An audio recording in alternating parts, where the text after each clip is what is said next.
G'day, this is Chris Savage from RL Ministries in Australia, welcoming you to this session of the Book of Revelation. We're in session 10 this week, and I pray that this will be of benefit to you and it will be a blessing to you. Thank you. So last week when we finished off, we finished off with the third and fourth seals of the seal judgments.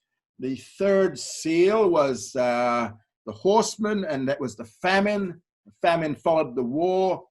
And then the fourth seal, where we had pestilence and more killings and whatnot, and we had a quarter of the population destroyed. Fifth seal, we have the saints. We see the martyred saints who are underneath the altar in heaven. And remember, these were the saints who came to faith after the church has left, because we're gone. So these are seen under the altar in heaven. So these would be the tribulation saints.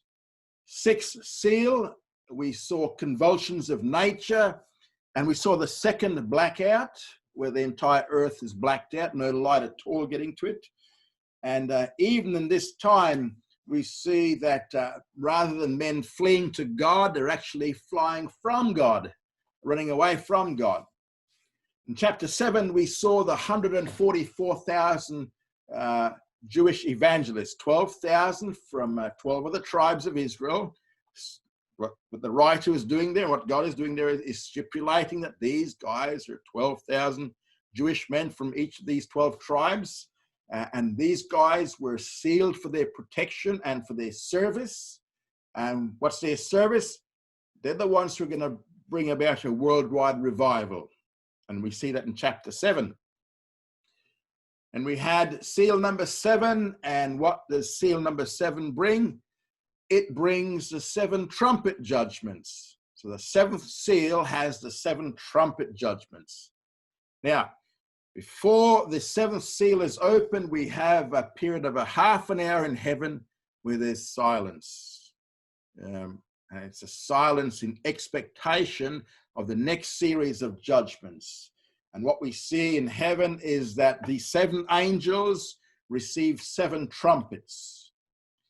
And we now see that in heaven also, we see that incense is added to the prayers of the saints.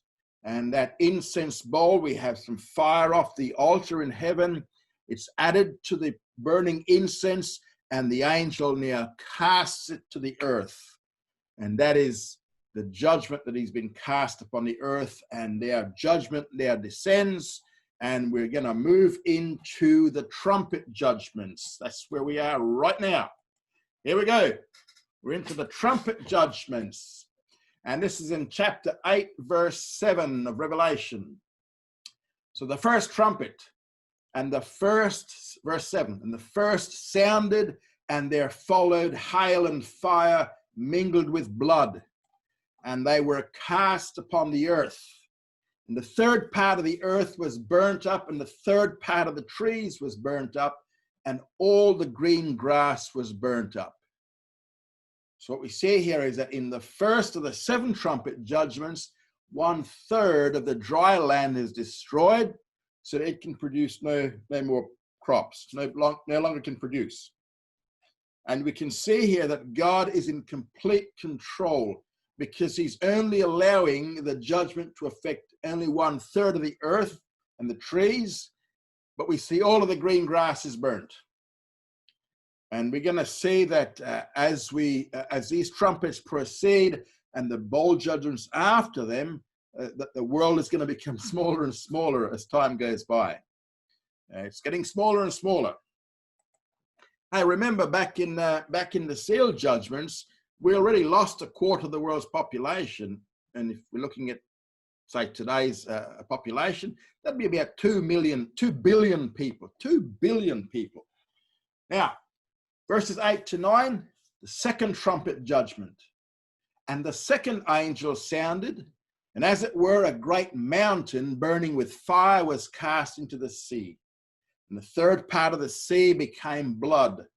And there died the third part of the creatures which were in the sea, even they that had life. The third part of the ships was destroyed. So what we see in the second trumpet judgment, what he sees a great mountain or some mountain-like substance burning with fire, which is quite possibly a meteorite, or it could be a huge volcano that erupts into the sea, but it's more likely a meteorite. It's supernatural anyway. And whatever it is, it's of such size that as it falls into the sea, the result is that 1/3 of the salt waters is now destroyed. And all the sea life in that 1/3 of the salt waters and 1/3 part of the ships that are on the sea all perish. So that's the second trumpet. So with the first trumpet, we had the dry land being affected. 1/3 of the dry land was destroyed. Now with the second trumpet judgment, 1/3 of the salt water is destroyed. So what will trumpet number 3 hold? It affects the fresh water, verses 10 to 11. And the third angel sounded, and there fell from heaven a great star, burning as a torch. And it fell upon the third part of the rivers and upon the fountains of the waters. And the name of the star is called Wormwood. And the third part of the waters became wormwood. And many men died of the waters because they were made bitter. Yeah, here's one of those symbols. It's a great star. It's fallen from heaven. Now, whenever the word star is used symbolically, it is always a symbol of an angel. And the name of this angel is Wormwood.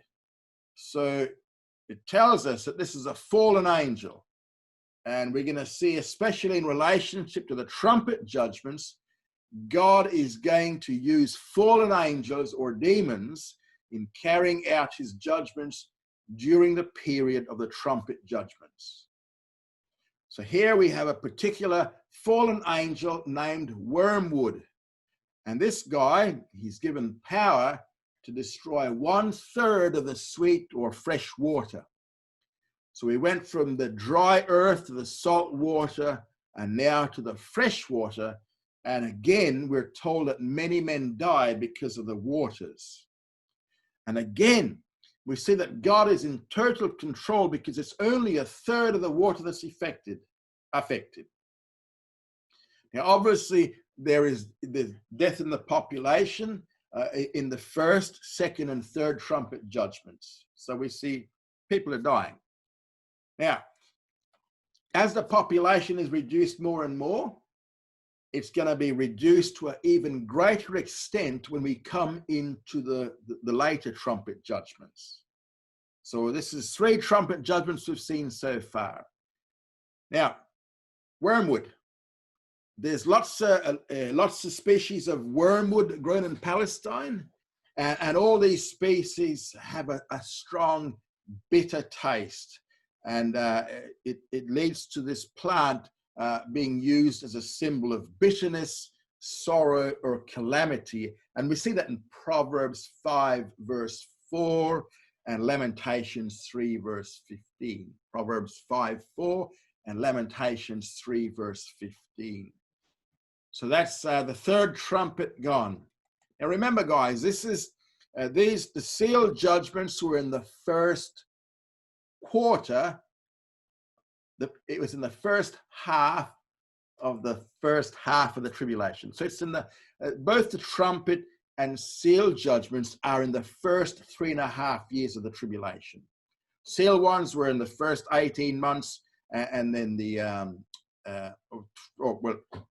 first half of the tribulation. Trumpet judgments, second half of the first half of the tribulation. And so now we come to the fourth trumpet judgment in verse 12. And the fourth angel sounded, and the third part of the sun was smitten, and the third part of the moon, and the third part of the stars. But the third part of them should be darkened, and the day should not shine for the third part of it, and the night in like manner. Now, when Jesus spoke of the great days, the spoke of the days of the Great Tribulation back in Matthew 24 and in Luke 21 as well. He said there is going to be perplexity in the heavens. And here we see one of those perplexities in the heavens, because the fourth trumpet judgment destroys 1/3 of the light sources. Now, this doesn't mean that that 1/3 of the sun disappears, or 1/3 of the moon is somehow miraculously ripped off, and same as the stars. What we're saying here is that only that their light source to the earth is somehow hindered from reaching the earth. And as a result of this judgment, 1/3 of the light source for the daytime and 1/3 of the light source for the nighttime are completely blacked out.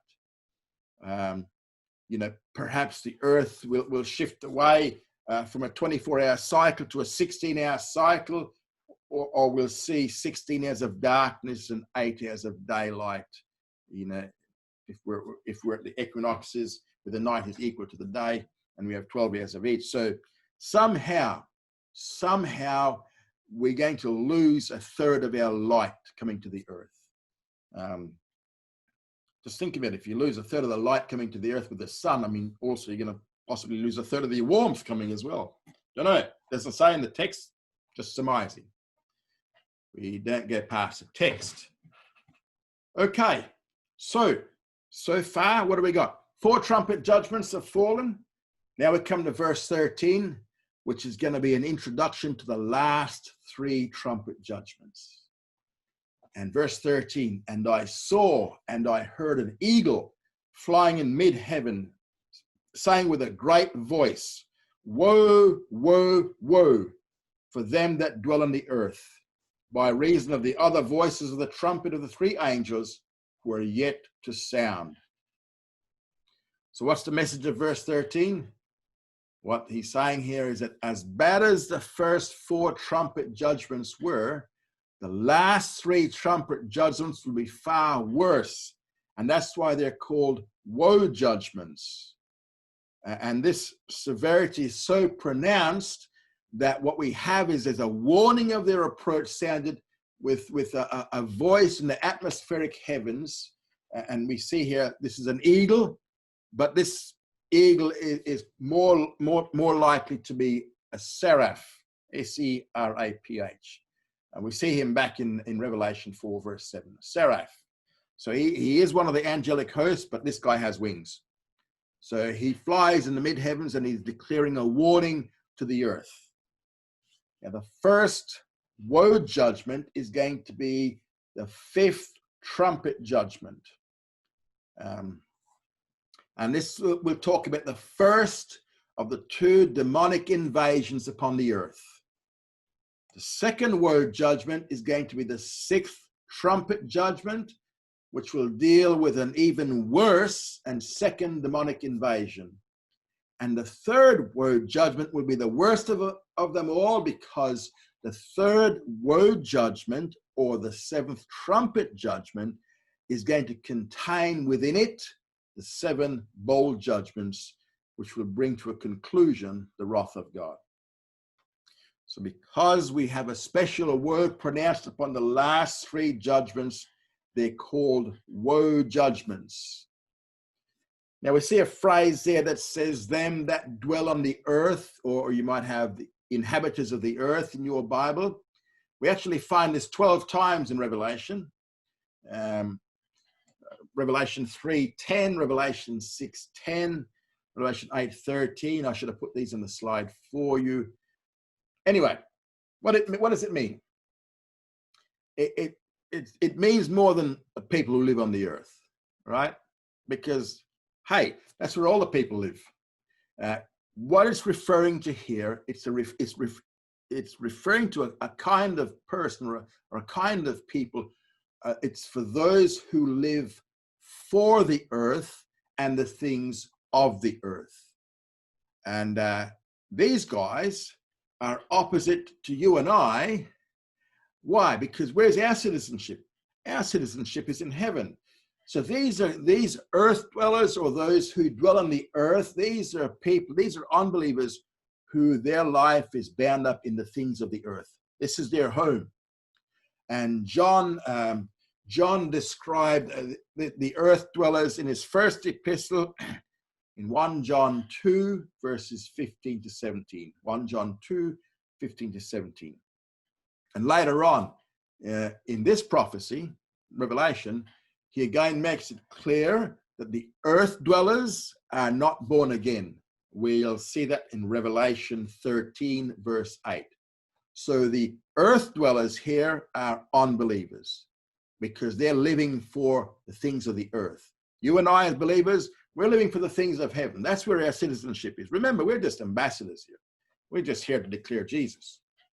So because what we're going to see in Revelation 13:8 is that these guys, these earth dwellers, their names were never written in the book of life of the Lamb. Never written there. Therefore, they're not believers. All right.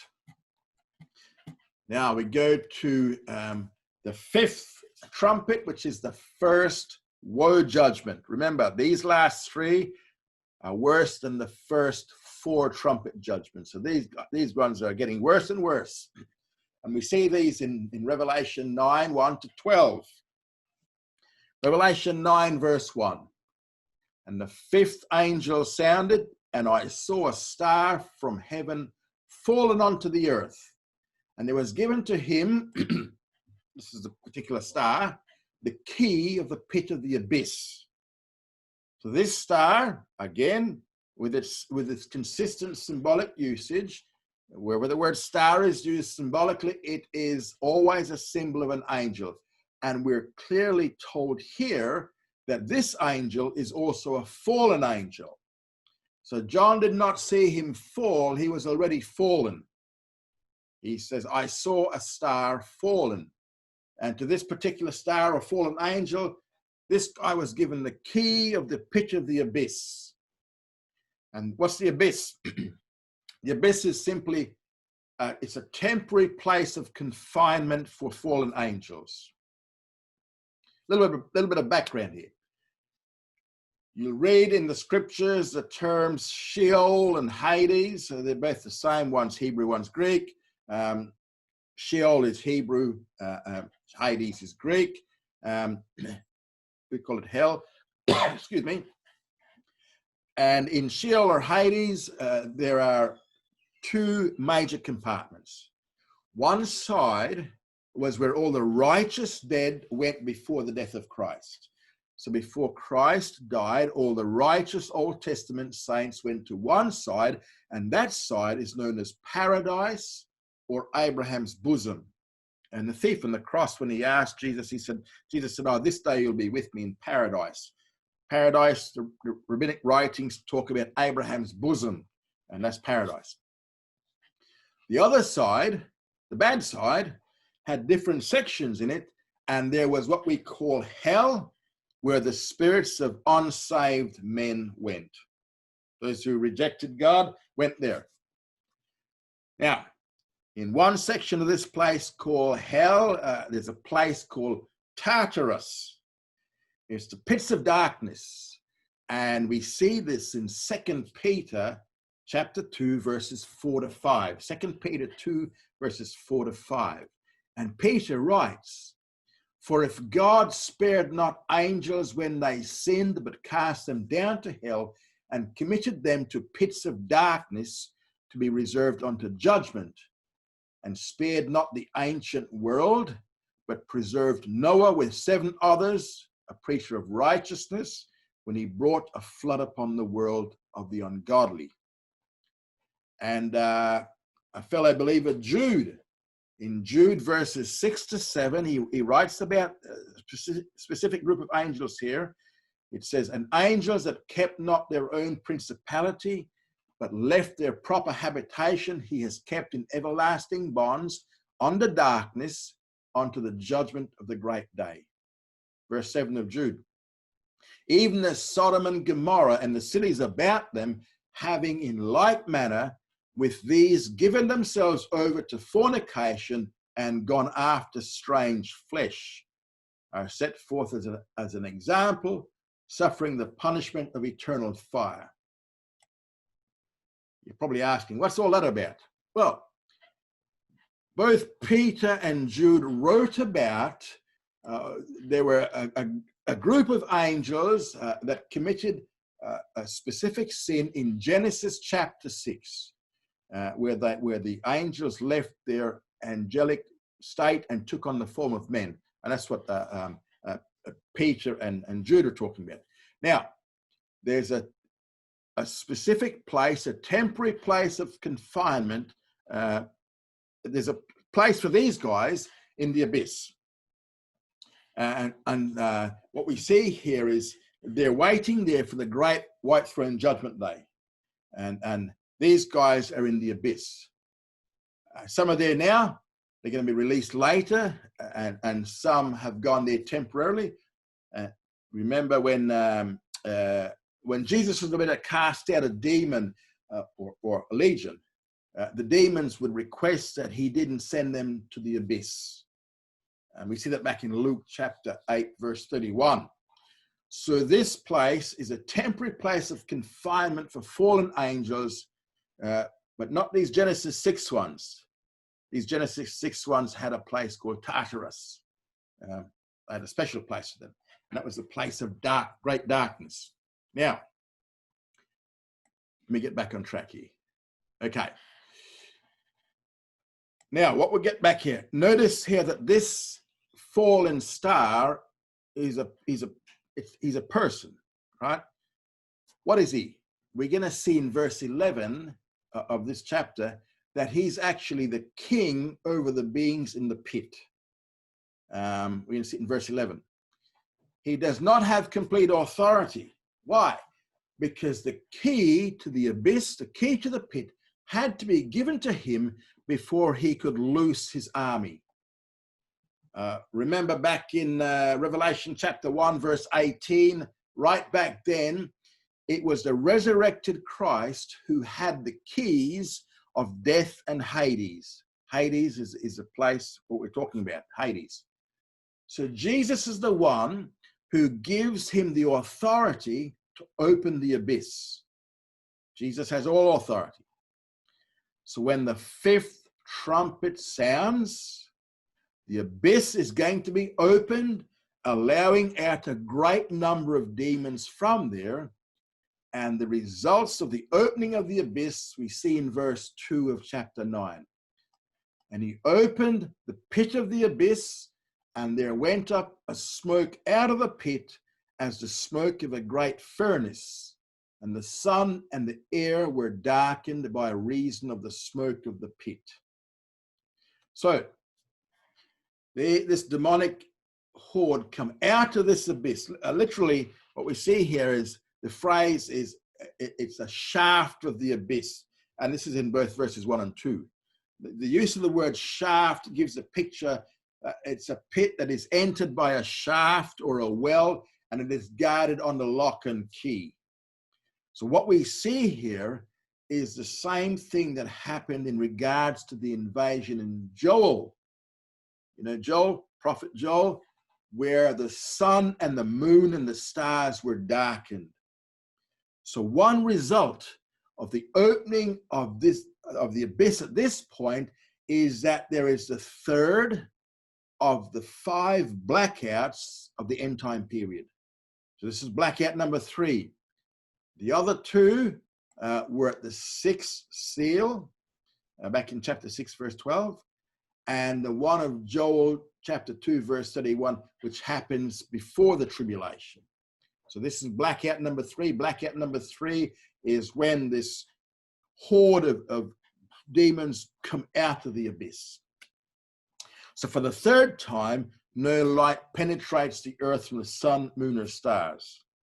Verse 3, and out of this smoke came forth locusts upon the earth, and the power was given them as the scorpions of the earth have power.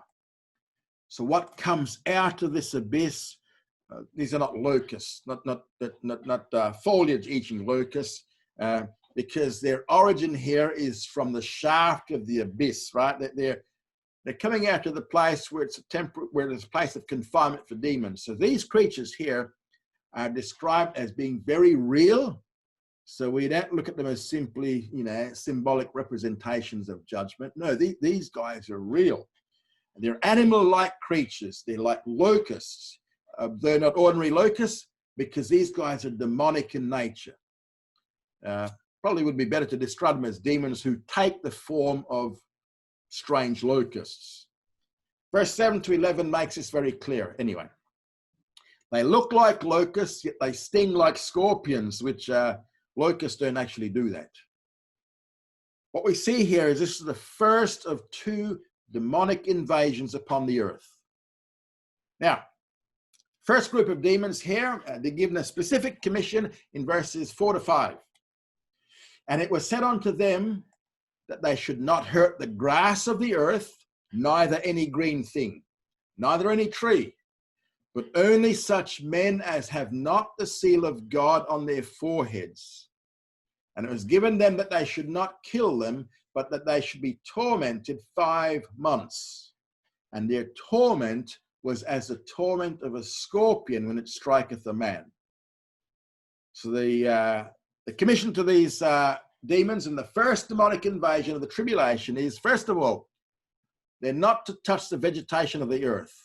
God has already destroyed 1/3 of this, but these guys are not to destroy anymore. Second, they're not to harm the men with the mark on their forehead. Who are those guys? They were the 144,000 Jewish evangelists who were sealed, and this seal protects them from these demons. Now, it's more than likely that all those who've believed in Christ up to this time have also been sealed in some special way, and would be offered some protection from torment. Third thing, they're to torment men, but not to kill them. They can only make life miserable for them.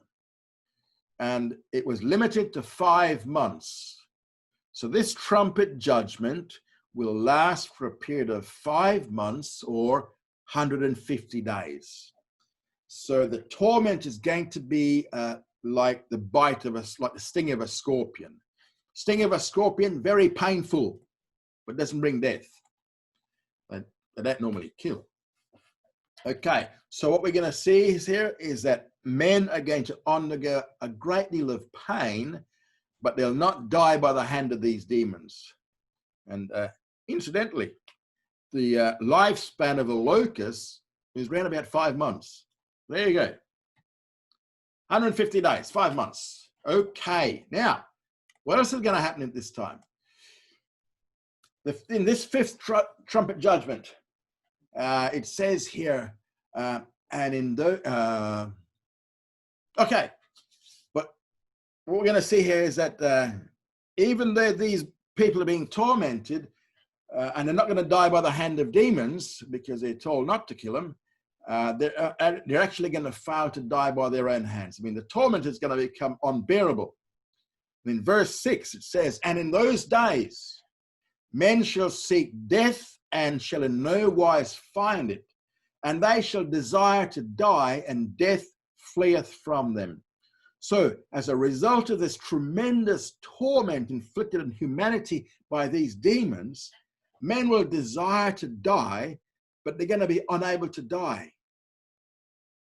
No amount of sleeping pills, no amount of attempts at taking your life, no amounts of trying to shoot you, no amount of anything to try and take your life will happen. It will all fail simply because God will not allow them to take their own lives. So any attempt to die or to take your life will result in failure. Whatever they do, all they're going to do is they probably hurt themselves more with the pain. But the death they seek will not be found. And for 5 months, men will seek to die, but will not be able to die. And in verses 7 to 10, we have a description here, often taken from the book of Joel, of what these demons look like. Here we go. And the shapes of the locusts were like unto horses prepared for war. And upon their heads, as it were, crowns like unto gold, and their faces were as men's faces. And they had hair as the hair of women, and their teeth were as the teeth of lions. And they had breastplates, as it were, breastplates of iron, and the sound of their wings was as the sound of chariots of many horses rushing to war. And they have tails like unto scorpions and stings, and in their tails is the power to hurt men 5 months. As you can see from this description, they're not locusts. These are demonic entities who appear like this. And John tries to describe these strange locusts, and that's why he uses word like as or like, because I don't know how to describe them. All I'm saying is it looks like this, right? He doesn't know how else to describe them. That's what they look like. And in their likenesses, there are 8 parts to this description, which begins with the head and progresses down to the tail. They're like horses prepared for war. It's exactly what we see in Joel chapter 2, verse 4. Horses prepared for war. On their heads, what appeared to be crowns like gold. Faces, they had the faces, men's faces, but they had hair like women. And their teeth, like teeth of lions. They don't look very good. They look very mean. Had breastplates, as it were, breastplates of iron. And the sound of their wings was as a sound of chariots of many horses rushing to war. So, finally, we have the scorpion-like sting in their tails. And again, we're told it's only going to last 5 months. Very difficult to imagine a creature like this. And because we can't sort of imagine it, that doesn't mean we should discount it simply as symbolic. These are real things. And the power of these demons is very great. And these strange locusts are demonic. Whatever the size and appearance of these creatures, one thing stands out about them. They are ferocious in their looks and in their actions. And no wonder, because this is the first woe. Now, although the judgment is literally hell on earth, the overruling power of God is interwoven throughout this passage. He allows this judgment to occur, but he sets the limit on the destructive power of these demon locusts, and he brings it to a conclusion when his purpose is finished. God is in complete control. Here we have their leader, verse 11. They have over them as king the angel of the abyss, and his name in Hebrew is Abaddon, and in Greek tongue he hath the name Apollyon. And so these creatures are led by a king. And the angel of the abyss, that's the king, the guy who went down, got the key, unlocked it. And his name is given to us both in Hebrew and Greek. And what does it mean? It means destroyer. In both languages, it means destroyer. And in this judgment, he will attempt to destroy people's bodies. So, in this 5th trumpet judgment, or this first woe judgment, there has been a demonic invasion. And this is the first of 2 demonic invasions. Verse 12. The first woe is past. Behold, there come yet 2 woes hereafter. So the 5 months is now past. Have a breather. But hang on. There's 2 more woes coming. So verse 12 tries to make the point or emphasize the fact that as bad as the 5th trumpet judgment was, there's still 2 more trumpet judgments to come, which are even going to be worse than this first one here. So what we're going to see, the other 2 woes. There we go. We see in verses 13 to 21, we now have the 6th trumpet judgment. And the 6th angel sounded, and I heard a voice from the horns of the golden altar which is before God. One saying to the 6th angel that had the trumpet, loose the 4 angels that are bound at the great river Euphrates. And the 4 angels were loosed that had been prepared for the hour and day and month and year, that they should kill the 3rd part of men, And the number of the armies of the horsemen was twice 10,000 times 10,000. I heard the number of them. So, after the first demonic invasion, which we just saw, the sixth angel sounds, blows the trumpet, and with that comes forth a command. Along the banks of the Euphrates River are 4 fallen angels who are bound. And now these 4 guys, these 4 bound fallen angels by the Euphrates are to be released, because at this point in the tribulation, they're going to fulfill the task for which they've been assigned for. And these guys are bound there now, right? And these guys are going to lead a second demonic invasion. But this demonic invasion will not be to torment. This demonic invasion will be to kill. And they're going to kill a total of 1/3 of the world's population still living. So by the time the first half of the tribulation is over with, as a result of this particular trumpet judgment, more than 1/2 of the world's population has been destroyed as a result of the seal judgment and the trumpet judgments. Remember, the seal judgment we saw back in chapter 6, verse 8. And we had 1/4 of the earth was slain back then. Now we have 1/3 of what's left.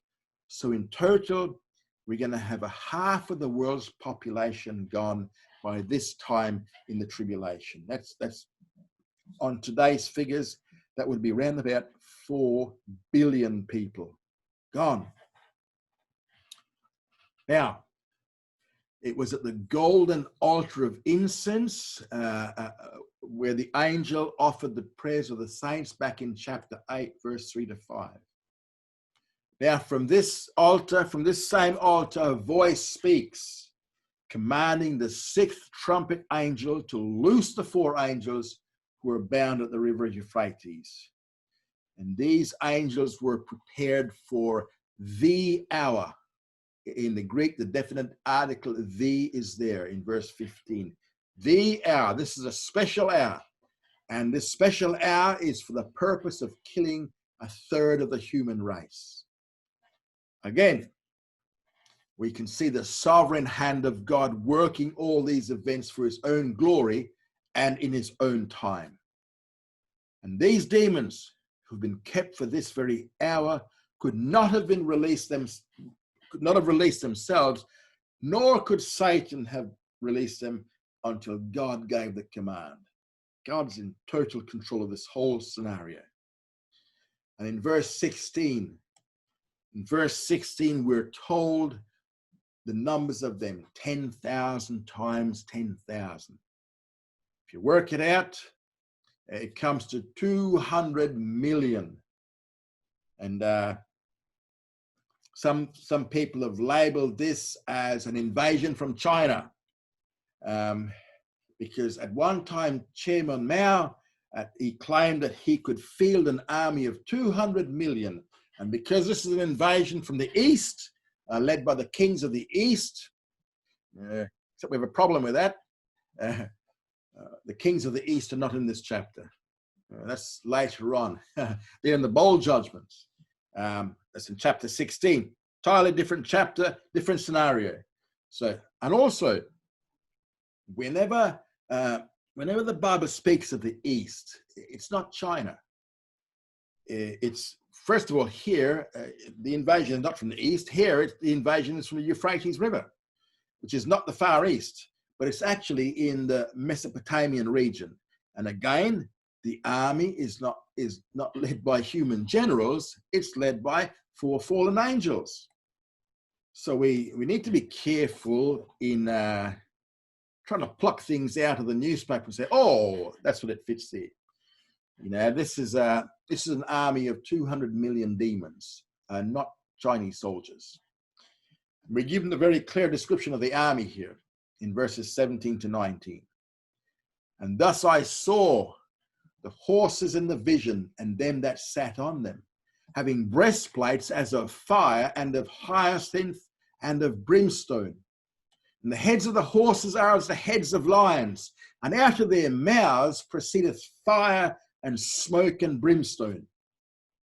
By these three plagues was a third part of men killed, by the fire and the smoke and the brimstone which proceeded out of their mouths.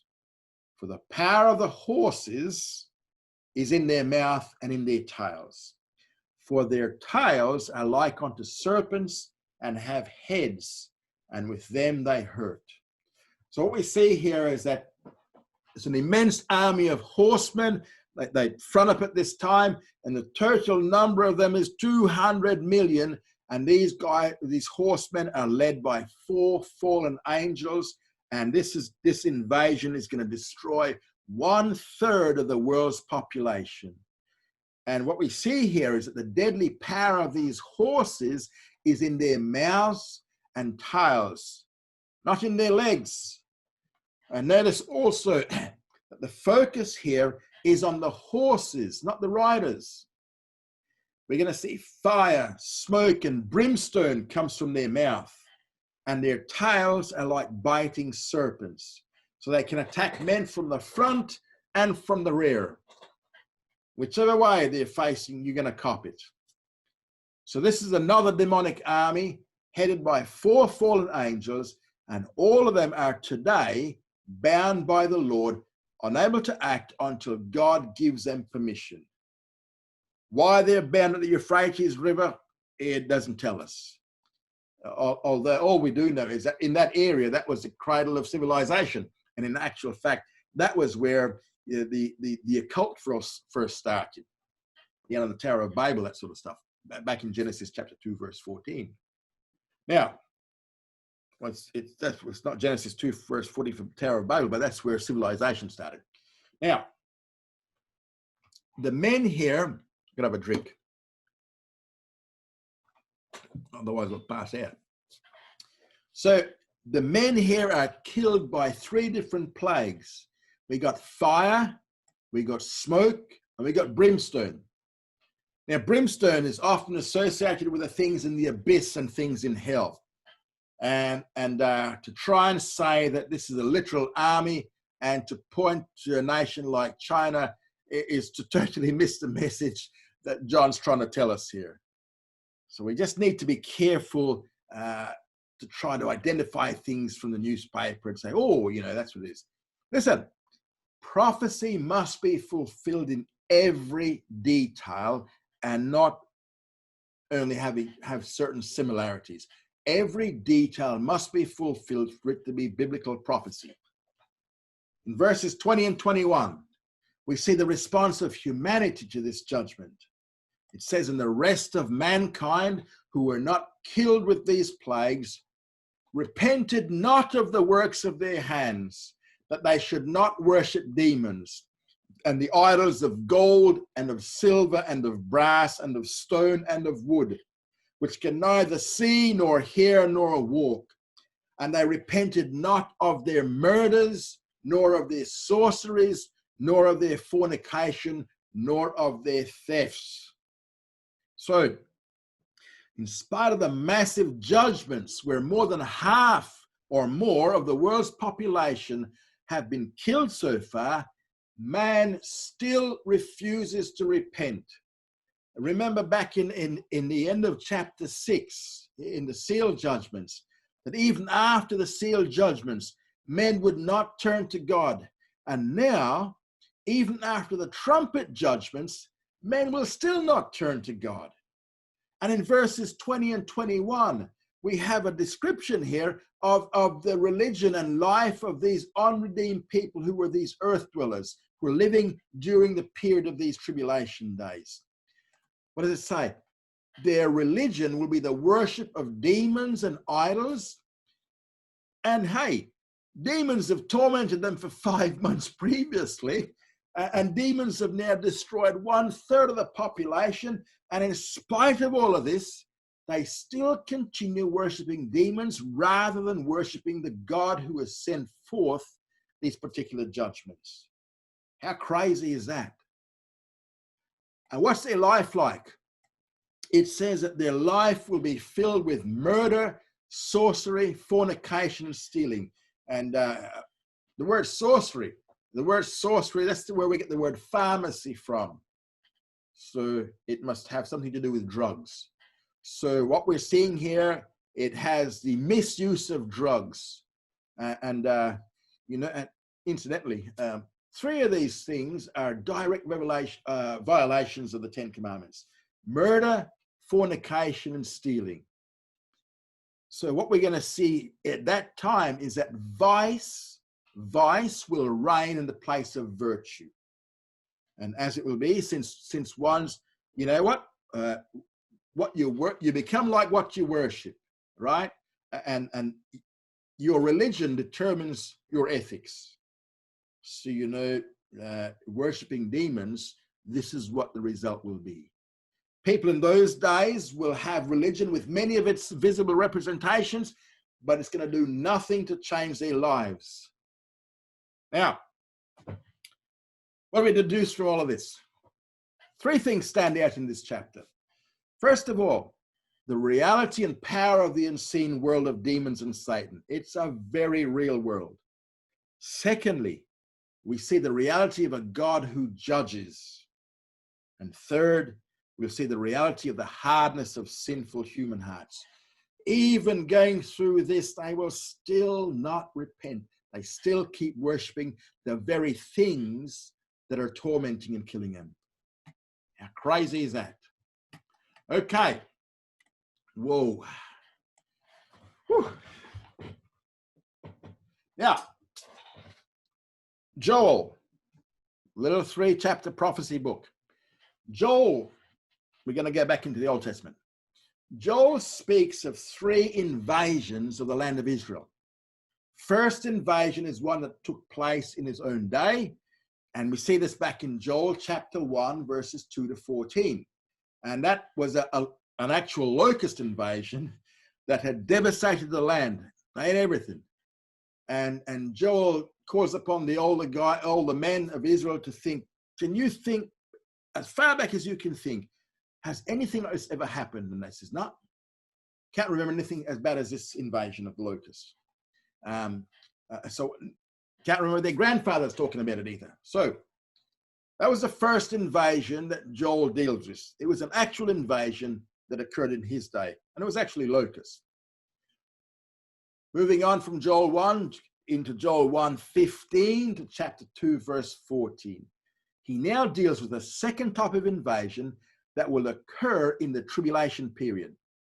The third invasion he talks about begins in Joel chapter 2, verse 15 to chapter 3, verse 17, where Joel will deal with the invasion of the campaign of Armageddon. We're going to see that a bit later. So the book of Joel deals with 3 invasions. 1 is historic, 2 is prophetic, still future. First one is a real locust invasion in his day. The other 2 are one is the campaign of Armageddon, and the other one we see in Revelation 9:13 to 21. In Joel chapter 1, verses 15 to 20, what we see, alas, for the day of Jehovah is at hand, and as destruction from the Almighty shall it come. Is not the food cut off before our eyes? Yea, joy and gladness from the house of our God. The seeds run onto their clods, the garners are laid desolate, the barns are broken down, for the grain is withered. How do the beasts groan? The herds of cattle are perplexed, because they have no pasture. Yea, the flocks of sheep are made desolate. O Jehovah, to thee do I cry, for the fire hath devoured the pastures of the wilderness, and the flame hath burned all the trees of the field. Yea, the beasts of the field pant unto thee, for the water brooks are dried up, and the fire hath devoured the pastures of the wilderness. So Joel begins to portray this demonic invasion by describing the devastation of the day of Jehovah, and that's the tribulation. After announcing its approach in verse 15, he gives us the results from the crops. Little remains either for the temple or for people to eat. And this is followed by devastation of the livestock. In Joel chapter 2, verses 1 to 2, Blow ye the trumpet in Zion, and sound an alarm in my holy mountain. Let all the inhabitants of the land tremble, for the day of Jehovah cometh, for it is nigh at hand, a day of darkness and gloominess, a day of clouds and thick darkness, as the dawn spread upon the mountains. A great people and strong, there hath not been ever the like, neither shall be any more after them, even to the years of many generations. So Joel now gives us an account of the invasion itself, and we see this in chapter 2, verses 1 to 11. The alarm is sounded. There's an army coming, and this is in the day of Jehovah. So it's an army of demons coming, and it's coming with a vengeance. He then describes the day of Jehovah. It's darkness, gloominess, clouds, and thick darkness. It's a bad time period to be in. And it's like dawn, which is sudden, and it spreads around the mountain. It's so sudden and widespread in this judgment of the day of Jehovah. It's just boom, it comes. And it's then that Joel points to the invading army, and he describes their approach, which shows that this is a very unique army. In verses 3 to 6, a fire devoureth before them, and behind them a flame burneth. The land is as the Garden of Eden before them, and behind them a desolate wilderness. Yea, and none hath escaped them. The appearance of them is as the appearance of horses, and as horsemen, so do they run. Like the noise of chariots and the tops of mountains do they leap, like the noise of a flame of fire that devoureth the stubble. As a strong people set in battle array, at their presence the peoples are in anguish. All faces are waxed pale. See the devastation in verse 3. And this is very similar to the Revelation passage, which again points to something other than being human. And the description of the invading armies in verses 4 to 9 gives their appearance like horsemen. The noise is like chariots through flames of fire, and so terrifying that people's faces, they lose their color. Their color's drained out of them. They wax pale. Bad time. Joel 2 verse 7. They run like mighty men. They climb the wall like men of war, and they march everyone on his ways, and they break not their ranks. Neither doth one thrust another. They march everyone in his path, and they burst through the weapons and break not off their course. They leap upon the city, they run upon the wall, they climb up into the houses, they enter in at the windows like a thief. The earth quaketh before them, the heavens tremble, the sun and the moon are darkened, and the stars withdraw their shining. And Jehovah uttereth his voice before his army, for his camp is very great, for he is strong that executeth his word. For the day of Jehovah is great and very terrible. Who can abide it? So here we see their speed, their discipline, they don't break ranks, and their attack. They're everywhere. And the similarity with Revelation is striking here. And again, it points to these invaders as being demons. And the result in verse 10 of this invasion includes convulsions of nature and a total blackout. This is the third one of the end time. What's the reason for the invasion? Verse 11, it's the judgment of God. And the text states that this great army, for there are 200 million demons, and it is enough for God to execute his word, which is what? The destruction of 1/3 of humanity. And it was pointed out in the introduction here that one of the purposes of the revelation was to give the chronological sequence to many of the Old Testament prophecies. So here we got one with Joel. And remember, one of the purposes of the tribulation, to put an end to wickedness and the wicked ones. All right. Okay. So with chapter 9, we've come to the first half, the end of the first half of the tribulation. And so far, we've covered a period of 3.5 years of this 7-year period. How do we know it's a 7-year period? Daniel chapter 9, verse 27. Daniel 9:27. At the beginning of this period, the Antichrist began to make his conquest. What did he do? He promised to protect the Jews, but after 3.5 years, he's going to break his agreement. He's going to invade the temple, and he's going to begin to persecute the Jewish people. And during this time, Antichrist began his career. Hey, I'm offering you peace. I'm a peacemaker. And he's a special friend to Israel. But now his true character is going to be revealed. He'll become a peace breaker, and he'll become a persecutor of the people of God, the Jewish people. Now, it might seem very depressing. This middle segment of the tribulation, it might seem very depressing, but guess what? God is not without his witnesses to the world, because we're going to see in Revelation chapters 10 to 11, we're going to see three important testimonies. We're going to see a mighty angel in chapter 10, verses 1 to 11. We're going to see two special witnesses in chapter 11, verses 1 to 14. And we're going to see the elders in heaven in chapter 11, verses 15 to 19. Okay. We're coming to the end. 3 minutes. Events of the first half. Two things. First of all, some events happen in chronological sequence. One event follows the other. Seal judgments of chapter 6, trumpet judgments chapter 8 to 9. They're chronological. Other events happen throughout the first half simultaneously with the sequential events. We have 5 of those events. 2 of these events actually begin before the tribulation, but they continue on through the first half of the tribulation. One of those is the ministry of Elijah the prophet. He comes back. The other is the governmental system of the 10 kings and 10 kingdoms. Remember, after the fall of the one world government before the tribulation, the world is going to be divided into 10 kingdoms. And this 10 kingdom division continues into and throughout the first half of the tribulation. The other 3 events are the ministry of the 144,000 and the worldwide revival of chapter 7. We're going to see the ministry of the 2 witnesses next week in chapter 11, maybe next week in chapter 11. And then we're going to see the rule of ecclesiastical Babylon that's going to control the religious affairs of the world during the first half. And we're going to see that in chapter 17. Okay. Just quickly going to touch on some of the stuff here. We're not actually starting it.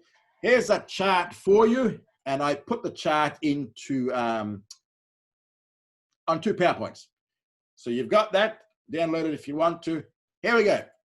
Chapter 10 to 14 and chapter 17 are going to be concerned with the events of the middle of the tribulation. And then chapters 15 to 16, we're going to see the events of the second half of the tribulation. And now we're going to come to a segment of the Revelation that will be concerned with the events that transpire in the course of the middle of the tribulation, during which time we're going to see the world's religious and political system have a tremendous change. We're going to see the little book in Revelation 10. We're going to see the second worldwide conflict, which Daniel 11 tells us about. The Antichrist is going to be killed. Yes. Daniel 11:45 and Revelation 13:3 tell us that. Satan's going to be cast to the earth in Revelation 12. Antichrist is going to be resurrected, Revelation 13. 3 kings are going to be killed. Destruction of ecclesiastical Babylon in Revelation 17. Death of the 2 witnesses in Revelation 11. And this is an additional slide I put in because I realized I left some out. The worship of the Antichrist in Revelation 13. False prophet, Revelation 13. 666, the mark of the beast in Revelation 13.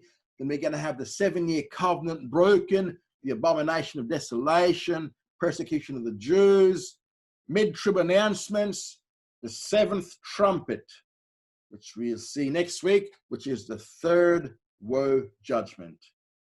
Maybe next week. Revelation 11, 14 to 9. Okay, so far, we've seen the 7 seal judgments, and we've seen 6 of the 7 trumpet judgments. We've seen a half of the world population dead. 1/3 fresh and salt water destroyed. 1/3 land destroyed. 1/3 light source gone. You'd think with all of that, the people would be saying, let's turn to God. but you'll have to wait until next week to see what else happens. And that is your lot for the week.